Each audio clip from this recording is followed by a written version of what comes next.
பீட்ரூட்டில் குழம்பும் செஞ்சு சாப்பிட்ருக்கோம், பொரியலும் செஞ்சு சாப்பிட்ருக்கோம், ஜூஸும் போட்டு சாப்பிட்ருக்கோம். வேறு ஏதாவது டிஃப்ரெண்ட்டாக செய்யலாம் அப்படின்னு சொல்லிட்டு யோசிச்சுட்டு சரி அப்படின்னு சொல்லி நான் கடை அதோட தோலெல்லாம் சீவிட்டு இந்த மாதிரி நல்லா குட்டி குட்டியாக கட் பண்ணிக்கிட்டேன்.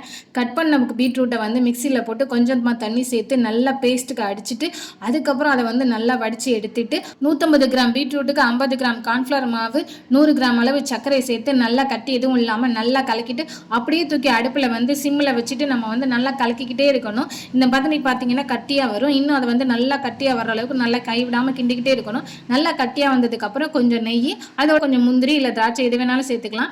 அதுக்கப்புறம் ஒரு பாத்திரத்தில் நெய்யை தடவி அதில் முந்திரி இல்லை பாதாம் எது வேணாலும் இந்த மாதிரி குட்டி குட்டியாக கட் பண்ணி சேர்த்துட்டு அது மேலே நம்ம ரெடி பண்ண அல்வா ஊற்றி அப்படியே சமப்படுத்திட்டு ஒரு மணி நேரம் வச்சுருந்துட்டு அதுக்கப்புறம் கட் பண்ணி எடுத்து சாப்பிட்டா அப்படின்னா செம்ம டேஸ்ட்டாக இருக்குங்க பீட்ரூட் அல்வா. இந்த மாதிரி நீங்களும் ட்ரை பண்ணி பார்த்துட்டு எப்படி இருக்குன்னு சொல்லிட்டு இந்த வீடியோக்கு எல்லாம் கமெண்ட் பண்ணுங்கள். இந்த வீடியோ பிடிச்சிருந்தா லைக் பண்ணுங்கள். அப்படியே மறக்காமல் நம்ம சேனலை சப்ஸ்கிரைப் பண்ணிடுங்க.